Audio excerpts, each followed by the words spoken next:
I drove all the way from the airport to the west side without a door. I had planned on making a big first impression on the new guy, Tony, but not like this. Once XP was caught up on the embarrassing events surrounding the airport pickup, I was able to introduce him to Tony Scaleta. I explained to him how I had served in San Rico alongside Tony's father, Vito Scaleta, a then made man in our family. No, not to be confused with the well-known Vito Scaleta running in the Falcone family in Empire Bay. No, this was our Vito Scaleta. To this day I don't know exactly what happened to him. See, growing up I had always heard good things about him. He was well liked and reliable and eventually became a made man. When I was older I had the opportunity to fight alongside him in the Sentry Security, where he was a first-class soldier.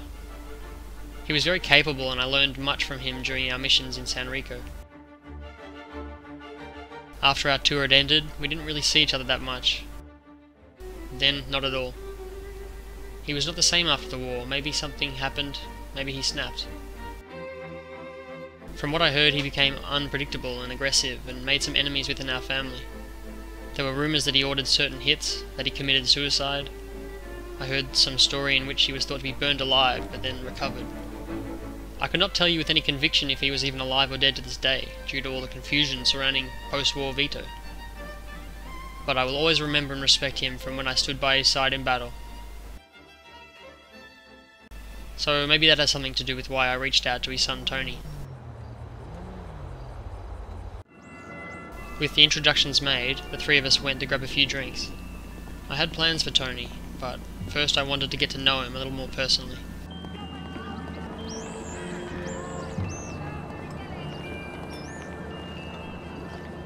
It's crazy!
So, after getting to know Tony, I had my plan for him.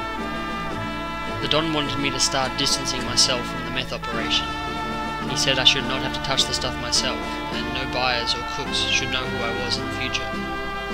That I should train up and go through a trusted middleman. So I began to groom Tony to take over my end of the family's crystal meth business. Considering how he handled himself in that crazy bar fight at a juice bar, by the way that was insane, he would also ride with me from now on as muscle. I took him through every step of the process, from preparing the ingredients, to finding the locations, how to cook the stuff, finding and training other cooks, and how to package it.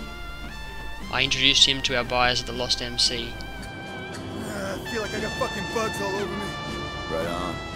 He had learned the whole process pretty quickly, and I felt he was almost ready to begin managing my end of the meth business.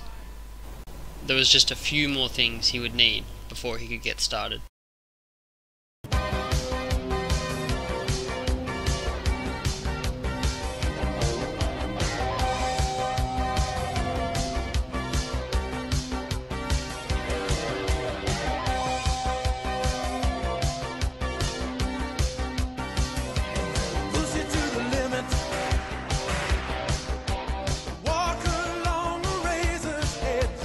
Don't look down, just keep your head or you'll finish.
So this is how I met Big Pete Calabrone. I introduced myself as Cowboy and Tony as Jim. I told him we had driven up from San Cali together and were trying to get some work, but I could not get jobs because we had criminal records. We had also heard that Big Pete was the guy to see. He kept mad-dogging Tony. I guess he just didn't like the look of him or something. Plus, Tony doesn't talk much, which can make people uneasy. I told Tony to take a walk and give me a minute alone with Big Pete. He opened up a little more after that. Well, enough to say a few words at least. He said, "Go find Big Paul V. He's around here somewhere, he'll give you a job." We're actually in Los Santos, San Andreas, on vacation. I'm so sorry. So we asked around and then, yep, sure enough we found Big Paul V. We told him we'd spoken to Big Pete and he was more than happy to give us a job. And it was just our type of work as well. I told the store owner that Big Pete had asked me to collect his debt, and that I had first thought about kidnapping him, but then decided I would just come and ask for the money first. Ah, good choice. He paid up, no problem. Get out! So then we headed back to the pier to find Big Pete.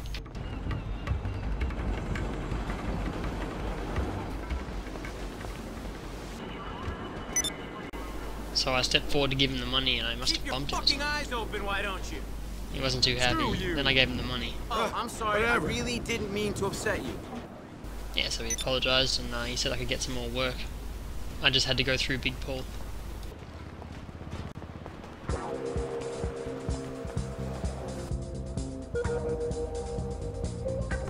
On the other front, Donaldo was enjoying being back on the streets. He was taking a front seat approach to the midnight escorts racket.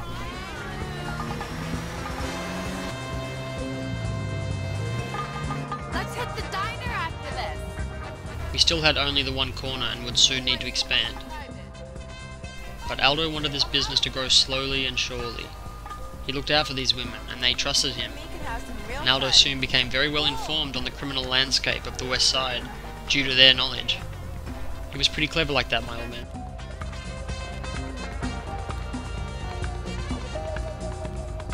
It's better if we find somewhere private, maybe. We should get away from any peeping toms, right? What he found out was that we had taken 3 girls from this one pimp called Mark Navarian. All 3 had spoken to my father at length about him, and Aldo passed on his information down the chain. See, it turned out that Mark Navarian worked for the Calabrones. He was an Armenian, but he was known on the streets as the Persian. And he was well known for his cruelty, and he's generally considered a psychopath in the West Side. The Calabrones allowed him to operate in exchange for a tax on his business, which was obviously pimping. You must be kidding! Am I fucking high or what? However, Mark was also a paid enforcer for the Calabrones, meaning they paid him cash to do certain jobs like collecting debts or hits, for example. This guy was no joke, so I took it very seriously when my father called me up to the Banner Hotel, where he gave me the task of organising the death of Mark Navarian.